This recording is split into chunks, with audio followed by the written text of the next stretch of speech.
Wij zijn in de Kniepen, tijdens de Kniepse merken. En we hebben vanmiddag de trekken-behendigingswedstrijden en het Ieper Kniepse kampioenschap in Goldgraven. Ieper Kniepster? Het Ieper Kniepse kampioenschap Goldgraven. Dus iedereen mag er meedoen. En dan zullen we zien wat Jips is. Wat wordt in tactiek? Gewoon doorspitten, hè? Dat hij mij neervalt. We proberen aan de andere kant van de wereld te komen, hè?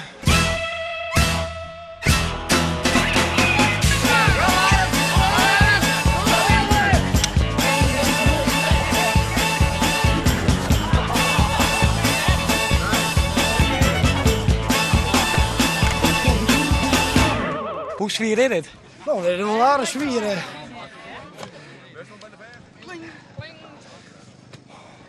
Wat nou? Oh, even kijken hoe die anderen ervoor staan. Maar lig ik op kop of niet? Nou, die oren en een gat is wat breder. Breder? Daar heb je niks aan. Het ging nog met diepte.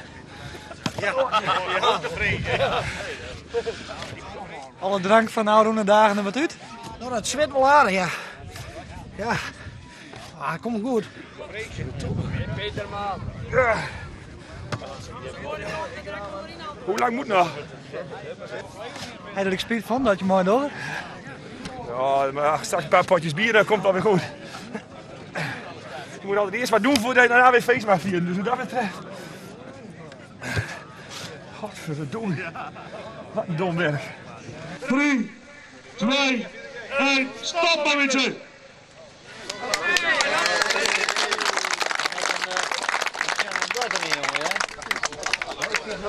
Dat is hartstikke zwaar dit. Hier is niet voor de trainen. Maar hier wordt komende jaar nog wel over nabesproken, hoor. Dus, Fijn hier met de stoelendans met trekkers. We hebben kabouter plopwerpen en alles gewoon. We hebben van dat soort dingen. Hoe kom je erbij? Hoe kom je erbij? Ja, zulke ideeën die komen meestal na de vergadering aan de roertafel naar voren. Want dan hebben we de mooiste ideeën. Tevreden? Ja.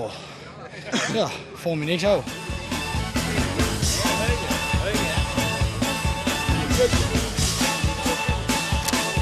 Even in die